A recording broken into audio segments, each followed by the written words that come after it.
कुछ ही देर में सब शांति से बैठ गए। अदिति अभी भी ग्रंथ को घूर रही थी। अथर्व भी अब वहां आ चुका था।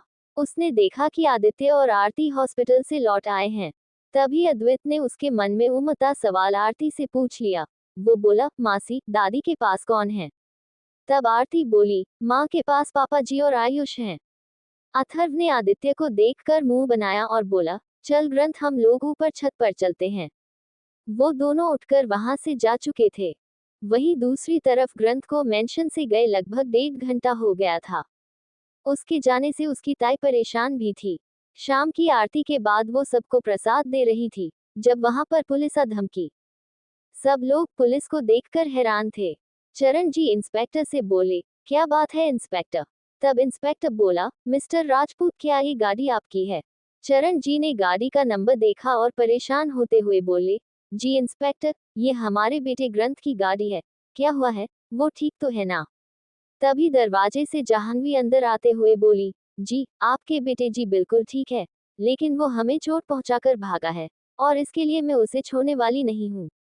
जाह्नवी को देखकर सब हैरान थे। तभी मेघा हड़बड़ाते हुए वहां दाखिल हुई और जाह्नवी को समझाने की कोशिश करते हुए बोली, जाह्नवी बेटा चलो यहाँ से, इंस्पेक्टर साहब हमें कोई एफआईआर नहीं करनी। तभी जाह्नवी उसका हाथ पकड़कर बोली, मोम आप डर किससे रही हैं? वो नशे का आदि ग्रंथ हमारी गाड़ी को जानबूझकर हिट करके भागा है। मुझे इतनी चोट आई है, और आप उसे बचा रही है जस्ट बिकॉज वो आपका सो कॉल्ड बेटा है। लेकिन मेरा वो कुछ भी नहीं है और मैं उसके खिलाफ हिट एंड रन का केस जरूर करूंगी। तभी राजीव गुस्से में बोला, मेघा, ये सब क्या तमाशा लगा रखा है तुम लोगों ने? तब मेघा बोली, एक्चुअली कोई हमारी गाड़ी को टक्कर मारकर चला गया। हमने बस उस गाड़ी वाले के खिलाफ शिकायत की थी। मुझे नहीं पता था कि वो ग्रंथ था, वरना मैं। तभी जाह्नवी बोली, मोम वो ग्रंथ था तो क्या वो हमें जान से मार देगा? आप ये क्यों नहीं देख रही है कि उसने गलत किया है? इंस्पेक्टर प्लीज आप उसे अरेस्ट कीजिए, अभी के अभी। तब इंस्पेक्टर राजीव से बोला, मिस्टर राजपूत, हमें आपके बेटे को अरेस्ट करना ही होगा, बुलाए उसे। तब गीता मन ही मन खुश होते हुए बोली, ग्रंथ तो काफी देर से घर पर नहीं है, वो शाम से ही यहाँ पर झगड़ा करके गया हुआ है। तब जाह्नवी बोली, तो आंटी आप ही बता दीजिए इस समय वो कहाँ होगा? गीता कुछ बोलती तभी राजीव ने उसकी बाह पकड़कर जोर से दबाए और उसे आंखें दिखाते हुए बोला, चुप हो जाओ गीता। तभी आलोक एसजी जाह्नवी और मेघा से बोले, मेघा और बेटा आप, ग्रंथ की तरफ से हम माफी मांगते हैं, और उसकी गलती पर उसे डांटेंगे भी। सब कुछ ठीक है तो प्लीज बात को जाने दो। मेघा को काफी शर्मिंदगी महसूस हो रही थी। तभी जाह्नवी बोली, ऐसे कैसे जाने दे दादाजी? वो लड़का अगर वहां रुककर सॉरी बोलता या फिर हमारी हेल्प कर देता तो मैं इस बारे में सोच भी सकती थी, लेकिन अब नहीं। तो आंटी जी प्लीज आप बताइए कहाँ है वो? एक बार फिर जाह्नवी ने गीता से पूछा तो वो बोली, वो अब ज्यादातर समय ठाकुर हवेली में बिताता है तो अभी भी वो वहीं होगा। तब जाह्नवी बोली, चलिए इंस्पेक्टर साहब, ठाकुर हवेली, थैंक्स आंटी जी। जाह्नवी दंदनाते हुए मेंशन से निकल गई। पीछे मेघा भी उसे रोकने के इरादे भागी। इंस्पेक्टर भी एक दो कांस्टेबल के साथ चला गया। तब राजीव गीता पर भननाते हुए बोला, तुम्हारा दिमाग खराब है गीता, क्या तुम नहीं जानती ग्रंथ के अरेस्ट होने से हमारे परिवार की कितनी बदनामी होगी? तब हर्षद बोला, पापा, मोम ने कुछ भी गलत नहीं किया है। सारी गलती तो ग्रंथ की है, उसकी बदौलत आज हमारे घर में पहली बार पुलिस आई है। एक आध दिन जेल में रहने से शायद उसकी ये बेवजह की अकड़ टूट जाए जिसमें वो आजकल रहता है। बस फिर क्या था, चरण जी आलोक जी के साथ ठाकुर हवेली के लिए निकल गए।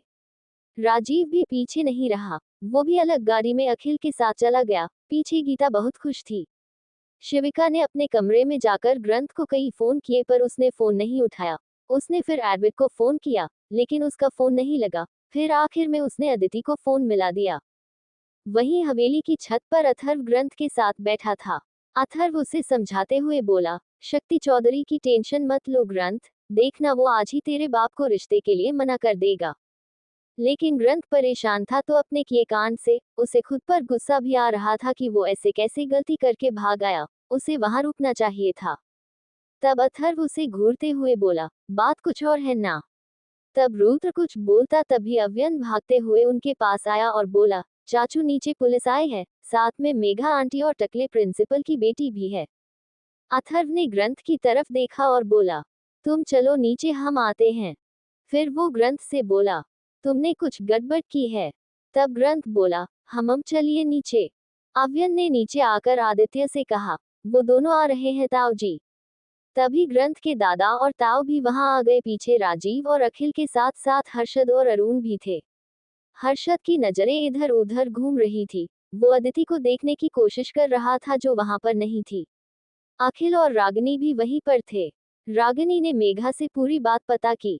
सब बताकर मेघा बोली, देखना रागिनी, ये जाह्नवी समझने को तैयार ही नहीं है। ना जाने ग्रंथ अब मेरे बारे में क्या राय बनाएगा। तभी सबकी नजर सीढ़ियों से आते अथर्व और ग्रंथ पर पड़ी।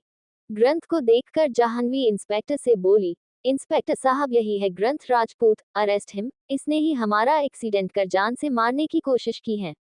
जाह्नवी की बात सुनकर सब लोग चौंक गए और अथर्व ग्रंथ को घूरने लगा। ठाकुर हवेली में आए पुलिस को देखकर तो सब लोग पहले ही शॉक थे। फिर जाह्नवी के साथ आए मेघा और ग्रंथ के परिवार के लोगों को देखकर सब और भी हैरान हो गए थे। आदित्य ने अथर्व को और ग्रंथ को बुलाने भेज दिया। कुछ ही देर बाद अथर्व भी ग्रंथ के साथ नीचे आया। उसने देखा मेघा के साथ आए लड़की के सिर पर पट्टी बंधी हुई है और मेघा घबराई सी ग्रंथ को देख रही है। उसने ग्रंथ को घूर कर देखा, जैसे जानना चाह रहा हो कि क्या ये उसने किया है। वहीं ग्रंथ के चेहरे पर मेघा को देखकर ही गुस्से की लकीरें उभर आई। तभी जाह्नवी उसे घूरते हुए इंस्पेक्टर से बोली, इंस्पेक्टर, यही है ग्रंथ राजपूत, जिसने कुछ टाइम पहले हमें जानबूझकर मारने की कोशिश की थी। हवेली में मौजूद सब लोग चौंक गए। तभी राजीव गुस्से में बोला, ए लड़की, तुम्हारा इल्जाम हर गुजरते पल के साथ बड़ा होता जा रहा है। तुम्हें कितनी चोट आई है ये हम सबको दिखाई दे रहा है। इंस्पेक्टर, आप ही देख रहे हैं ना कैसे ये लड़की बार बार अपना बयान बदल रही है। और मेघा, तुमने यही सिखाया है इस लड़की को। तब जाह्नवी भी तुनकते हुए बोली, मेरी मोम ने मुझे क्या सिखाया है ये उन्हें आपको बताने की जरूरत नहीं है। आपने भी अपने इस शराबी बेटे को ज्यादा अच्छे संस्कार नहीं दे दिए। ग्रंथ का चेहरा खुद को शराबी कहे जाने पर तमतमा गया। वो गुस्से से जाह्नवी की तरफ बढ़ते हुए बोला, मेरे संस्कारों पर सवाल उठाने वाली तुम होती कौन हो। तभी अथर्व ने उसकी बाजू पकड़कर उसे पीछे किया और बोला, एक्सक्यूज मी एवरीवन, क्या कोई मुझे बताएगा ये क्या तरीका है किसी और के घर में आकर तमाशा करने का। और इंस्पेक्टर, फोन नाम की भी कोई चीज होती है। आप फोन करके ग्रंथ को पुलिस स्टेशन भी बुला सकते थे, या फिर आपको कानून के तौर तरीके भी मुझे ही सिखाने होंगे। अथर्व को इंस्पेक्टर को लताड़ते देख सब लोग चौंक गए। वहीं इंस्पेक्टर झेप गया और बोला, सॉरी सर, वो लड़की का मामला था तो। तब अथर्व गुस्से से बोला, लड़की का मामला है तो क्या आप उसके साथ कहीं भी किसी के भी घर में मुंह उठाकर घुस जाएंगे। आपको पता चला ग्रंथ यहाँ है तो आपको फोन करके उसे पुलिस स्टेशन आने के लिए कहना चाहिए था। पहली कार्यवाही पुलिस स्टेशन में होती है किसी भी केस की। और मुझे पहले ये बताइए कि क्या एफआईआर दर्ज है। इंस्पेक्टर की घिग्गी बंद गई थी अथर्व के सामने। अथर्व और डीएसपी मल्हार की एक बहुत ही बड़ी फोटो पुलिस स्टेशन में लगी हुई थी और अथर्व के किस्से भी वहां पर मशहूर थे। और उन्हें ये भी बताया गया था कि अथर्व एक सीक्रेट कमांडो है जिस बात को लीक करने पर भी सजा है। इसलिए एक झटका तो वो अथर्व को यहाँ देखकर घबरा गया था। वो अपना पसीना पोंछते हुए बोला, आई एम सॉरी सर, मुझसे गलती हो गई। एक्चुअली ये लड़की मेरी बहन की फ्रेंड है तो बस। अथर्व ने उसे आंखें दिखाकर चुप कर दिया और फिर ग्रंथ को आड़े हाथ लेते हुए बोला, और तुम ग्रंथ, अगर तुमसे इनका एक्सीडेंट हुआ था तो तुम्हें इनकी मदद कर देनी चाहिए थी, ना कि इस मुसीबत को अपने पीछे लगाना था।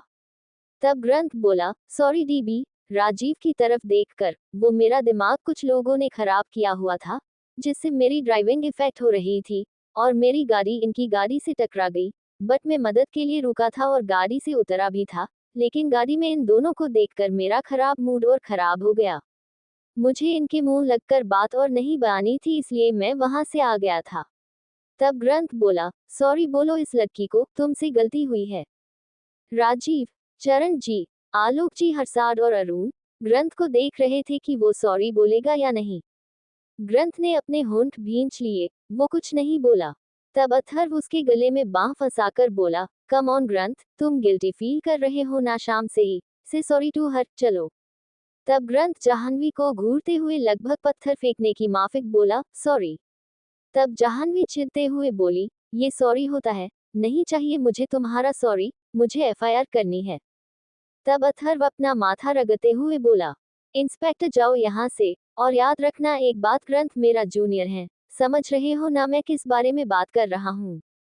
वो इंस्पेक्टर अथर्व की बात समझते हुए हाँ में सिर हिलाकर अथर्व को सैल्यूट मारकर बिना जाह्नवी की तरफ देखे वहां से चला गया। तब जाह्नवी बोली, अंकल आपको क्या लगता है आप इस लड़के को अपनी ऊंची पहुंच से बचा लेंगे? मैं दूसरे पुलिस स्टेशन में जाकर शिकायत करूंगी। तब अथर्व बोला, देखो लड़की, ग्रंथ से गलती हुई थी इसलिए मैंने उससे तुम्हें सॉरी बुलवाया, लेकिन तुम्हारे रंग ढंग मुझसे कुछ बड़ा कांड करवा कर मानेगी लगता है, चाचू। तभी रंजीत बोला, हाँ अथर्व बेटा। तब अथर्व बोला, उस कॉलेज को खरीद लीजिए और सबसे पहले इसके उस टकले बाप को कॉलेज से बाहर फेंकिए, और तुम लड़की, जाओ जिस भी पुलिस स्टेशन में कंप्लेंट करनी है कर दो, सुबह तक तुम्हें वो चौकी ही वहां नहीं मिलेगी। अथर्व की बात सुनकर ग्रंथ के घर वाले जहां चौंक गए वहीं आदित्य लोग घबरा गए। दक्ष तेजी से अथर्व के पास आया और बोला, अथर्व मैं इसे और मेघा को समझाता हूँ ना, जा तू एक काम कर, कुछ देर कार्टून देख ले या फिर पिज्जा मंगवा दूं तेरे लिए। अथर्व जाह्नवी को घूरते हुए ग्रंथ का हाथ पकड़कर आलोक जी से बोला, आप आ जाए, हम बैठकर बातचीत करते हैं, और तुम जल्दी से इन दोनों को यहाँ से रफा दफा करो। अथर्व ने दक्ष से कहा और सोफे पर जाकर बैठ गया। आलोक जी और चरण जी तो अथर्व के साथ जाकर सोफे पर बैठ गए, लेकिन राजीव, अखिल, हरसाद और अरुण दक्ष की बातें सुनकर रुक गए। दक्ष मेघा से बोला, मेघा जाह्नवी को समझाओ, ये अथर्व गुस्से का बहुत ज्यादा बुरा है, तुम लोगों को कहीं का नहीं छोड़ेगा, और ग्रंथ से वो बहुत अधिक जुड़ाव रखता है, तो उसे वो जेल नहीं जाने देगा। एक बार उसके दोस्त को पुणे में अरेस्ट कर लिया था, तो उसने चौकी को ही जला दिया था, इस बात की परवाह किए बगैर कि उसमें मौजूद लोगों की जान जा सकती है।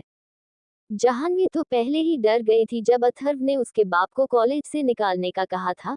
दक्ष की बात सुनकर वो और भी डर गई। उसने मेघा का हाथ पकड़ लिया और बोली, मोम पापा मुझ पर बहुत गुस्सा करेंगे, मेरी वजह से वो अपनी प्रिंसिपल की पोस्ट से हट जाएंगे। तब मेघा ने दक्ष और रागिनी की तरफ देखा और आंखों से ही आग्रह किया कि अथर्व ने जो कहा था उसे रोकिए। तब दक्ष बोला, तुम दोनों घर जाओ, मैं बाद में उसे समझाने की कोशिश करूंगा। मेघा ने ग्रंथ की तरफ देखा तो वो अथर्व से चिपक कर बैठा था। तभी राजीव उसे ताना मारते हुए बोला, उसकी तरफ मत देखो, वो तुम्हारे ये आंसू देखकर नहीं पिघलने वाला। सालों पहले मैंने तुम्हें उसे साथ ले जाने के लिए कहा था, उस वक्त तुम्हें सिर्फ अपनी आने वाली जिंदगी देख रही थी, तो अब तुम अपनी इस बेटी के साथ जिंदगी गुजारो, मेरे बेटे की तरफ मत देखो। राजीव की बातें सबको सुनाई दे रही थी। ग्रंथ गुस्से से खड़ा हुआ और कुछ बोल पाता तभी सीढ़ियों से अदिति को आते देखकर उसका दिल बाहर आ गया। सबने उसके चेहरे को देखा और फिर उसकी नजरों का पीछा किया तो सबने सीढ़ियों की तरफ देखा। अदिति एकदम कोरियन वकील गर्ल की तरह तैयार होकर आ धमकी थी। उसे ऐसे गेटअप में देखकर अद्वित लोगों ने अपना सिर पकड़ लिया। अदिति नीचे आकर इधर उधर देखने लगी, फिर वो मेघा और जाह्नवी के आगे पीछे घूमकर कुछ ढूंढने लगी। जब उसे कुछ नहीं मिला तो वो वापस पीछे पलटी, तो उसकी नजर राजीव लोगों के साथ खड़े हरसाद और अरुण पर पड़ी। हरसाद को देखकर वो हाथ जोड़कर बोली, नमस्ते ताऊ जी। हरसाद जो बड़ी बड़ी आंखों से उसे देख रहा था, उसकी बात सुनकर वो हंसते हुए बोला, तुम कभी नहीं सुधर सकती, बाय द वे, हाय। उसने हाथ मिलाने के लिए अपना हाथ बाया। तब अदिति ने भी अपना हाथ आगे बाया और ये देखकर ग्रंथ ऊपर से नीचे तक लाल हो गया, पर तभी उसकी जान में जान आई क्योंकि अदिति ने हर्षद से मिलाने के लिए बाया अपना हाथ अपने कान पर फेरा और बोली, टाइम नहीं है। फिर वो अथर्व लोगों के पास आकर सोफे के पीछे नीचे भी देखने लगी तो अथर्व बोला, अदिति क्या कर रही हो? तब अदिति बोली, पापा, मुझे पता चला था कि यहाँ पुलिस आई हुई है, मैं बस उन्हें ही ढूंढ रही थी। वो क्या है ना, मेरे अंदर की वकील जाग गई है, तो अब यहाँ पर होगा मेरा ही जलवा। ठाकुर हवेली में अदिति ने बड़े ही स्टाइल से पोज बनाया। तभी ग्रंथ ने उसका हाथ पकड़ लिया और बोला, तुम कितनी क्यूट और हॉट लग रही हो जान। वहां मौजूद सब लोग ग्रंथ के लट्टूपन को देखकर सदमे में चले गए। चरण जी और आलोक जी को अपनी आंखों पर विश्वास नहीं हुआ कि वो ग्रंथ को देख रहे हैं। तभी अदिति ने ग्रंथ को 2-3 चपत लगा दी और जोर से बोली, मम्मी देख लो इसको, फिर आप कहती हो कि इसे क्यों मार रही हो। तब अथर्व अदिति से बोला, अदिति बेटा इनसे मिलो, ये ग्रंथ के दादाजी, और ये ताऊ जी। तब अदिति बोली, नमस्ते ताऊ जी, आपसे तो मैं उस दिन हॉस्पिटल में मिली थी, फिर आलोक जी के पैर छूकर, आप तो बहुत हैंडसम हो दादाजी। अदिति की चमकती आंखें देखकर आलोक जी झेप गए और बोले, खुश रहो बेटा, तुम भी बहुत प्यारी हो। तभी अदिति चिल्लाते हुए खड़ी हो गई और जोर से बोली, अरे हाँ, मैं तो पुलिस वालों को ढूंढ रही थी, मुझे इस बेवड़े की जमानत के कागज उनके ऊपर उड़ाने थे, वो भी फिल्मी स्टाइल में। तब अद्वैत अदिति से बोला, अदिति, विरार दादू की सिखाई वकीलगिरी देखने से पहले ही वो इंस्पेक्टर को पापा ने भगा दिया। अच्छा हुआ तेरे प्रकोप से बच गए हो। तब अदिति मुंह फुलाकर अथर्व से बोली, पापा, आपने मेरी वकीलगिरी पर पानी फेर दिया, अब मैं 50,000 की एक्स्ट्रा शॉपिंग करूंगी आपके कार्ड से। अथर्व ने अपने कान पकड़ लिए और बोला, ठीक है मेरी माँ, कर लेना, पर अभी शांति से बैठ जा। राजीव का फोन बज रहा था तो वो एक साइड आकर बात कर रहा था। मेघा और जाह्नवी वहां से चली गई। राजीव कुछ देर बात करके सोफे पर बैठकर अथर्व को घूरने लगा। तब अथर्व उससे बोला, क्या हुआ राजीव जी, आपके चौधरी की शक्ति खत्म हो गई? तब राजीव बोला, अपनी पावर का यूं गलत इस्तेमाल करते हुए आपको शर्म नहीं आती? तब अथर्व बोला, नहीं आती। तभी अदिति राजीव से बोली, एक्सक्यूज मी अंकल, आपको इस बेवड़े में क्या दिख गया जो आप इसे 3,000 करोड़ में बेचने चले थे? मुझे तो कुछ खास ये लगता नहीं, बस दादाजी की तरह थोड़ा सा अच्छा दिखता है, सिक्स पैक भी है इसके, क्यूट भी है थोड़ा सा, और जैसे मैं पापा की फेवरेट हूँ ये भी है, और किस करते टाइम इसकी दादी चुप। ग्रंथ ने झट से उसका मुंह चाप दिया और आंखें बड़ी कर बोला, बेवकूफ लड़की, कुछ भी बोलती है, ही दादाजी, ये बस थोड़ी सी पागल है, यू नो झल्ली टाइप। आ ग्रंथ ने चिल्लाते हुए अपना हाथ हटा लिया, क्योंकि अदिति ने उसके हाथ पर काट लिया था, और नतू ने फुलाते हुए बोली, पागल और झल्ली किसे कहा तुमने दादाजी? पता है ये एक दिन नहीं रात में मेरी चॉकलेट खा गया, बताऊं कैसे? तभी ग्रंथ ने अदिति का हाथ पकड़कर उठा दिया और बोला, तुम चलो यहाँ से, डीबी में इसे ले जाऊं। तब अथर्व बोला, हाँ ले जा जल्दी, वरना इसकी बातें सुनकर डार्लिंग बीवी तेरी टांगे तोड़ देगी। तभी अदिति खुश होते हुए बोली, है सच में, फिर तो मैं मम्मी को बताती हूँ जाकर। अदिति किचन की तरफ भाग गई। तब अद्वैत ग्रंथ से बोला, बेटा पकड़ ले उसे जाकर, वरना बहुत पिटवाएगी तुझे। ग्रंथ भी फटाक से भागा। बाकी बच्चे अदिति और उसे देखकर हंस रहे थे। अथर्व आलोक जी से बोला, वो क्या है ना अंकल जी, बच्चे थोड़े शरारती टाइप के हैं। तब चरण जी बोले, बहुत अच्छा है सब अथर्व जी, हम हमेशा से चाहते थे कि ग्रंथ भी बाकी बच्चों की तरह हंसता मुस्कुराता रहे, और आपकी बेटी के साथ तो वो सब कुछ भूल जाता है। मुझे तो आपकी बेटी उस दिन हॉस्पिटल में ही ग्रंथ के लिए पसंद आ गई थी। अथर्व ने बच्चों की पलटन को देखा और बोला, बच्चों, जाओ ऊपर, हमें कुछ सीरियस बातें करनी है। सभी बच्चे अच्छे बच्चों की तरह वहां से चले गए। उनके जाते ही अथर्व राजीव को घूरते हुए बोला, फिर आपने अपने इस भाई को रोका क्यों नहीं उसका सौदा करने से? राजीव ने अथर्व को घूरा और बोला, वो मेरा बेटा है मिस्टर सूर्यवंशी, मैं उसके साथ जो करना चाहूँ, आपको इससे क्या? तब अथर्व बोला, जरा दोबारा से बोलिए, क्या कहा था आपने? बेटा, सारी उम्र आपने उसकी तरफ देखा तक नहीं और आज अपना फायदा देखकर उसे बेटा कह रहे हैं। एक वक्त मुझ पे भी ऐसा ही आया था। आदित्य की तरफ इशारा करके, इसके पिता श्री भी चाहते थे कि मैं उनकी पसंद की लड़की से शादी करूं, लेकिन मैंने किसी को भी अपनी लाइफ कंट्रोलिंग का हक नहीं दिया था। और क्यों दे आप जैसे लोगों को ये हक? जब कभी राजीव ने अथर्व को घूरा और बोला, वो मेरा बेटा है मिस्टर सूर्यवंशी, मैं उसके साथ जो करना चाहूँ, आपको इससे क्या? तब अथर्व बोला, जरा दोबारा से बोलिए, क्या कहा था आपने? बेटा, सारी उम्र आपने उसकी तरफ देखा तक नहीं और आज अपना फायदा देखकर उसे बेटा कह रहे हैं। एक वक्त मुझ पे भी ऐसा ही आया था।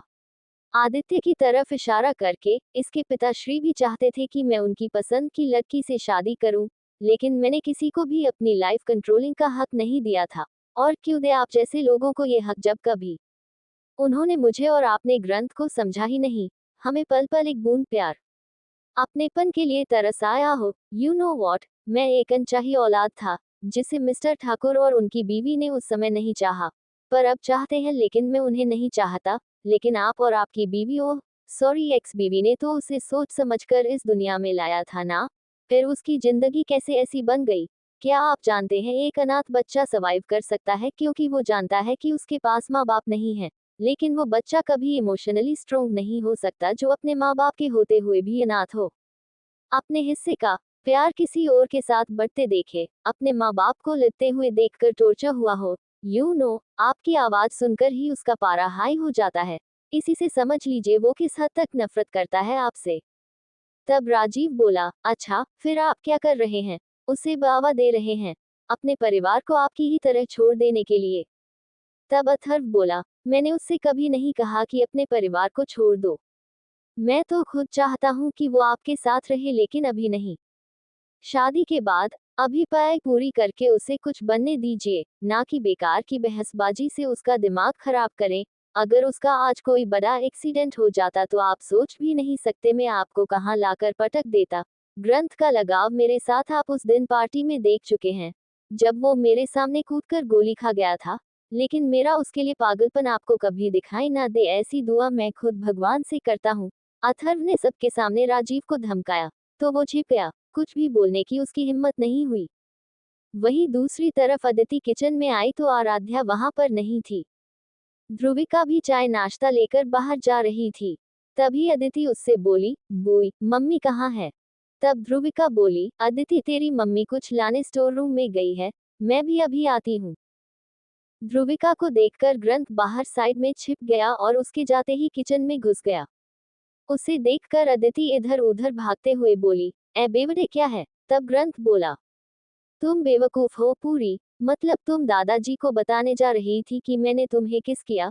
तुम्हें इतना भी नहीं पता कि हमें अपने प्राइवेट मोमेंट सबको नहीं बताने चाहिए। अदिति भागते हुए फ्रिज से टकराए और गिरने लगी, तभी ग्रंथ ने उसे पकड़ लिया और बोला, संभल कर भागो ना। अदिति ने उसके पेट पर गुदगुदी की तो ग्रंथ ने उसे छोड़ दिया और अदिति धम से नीचे गिर गई।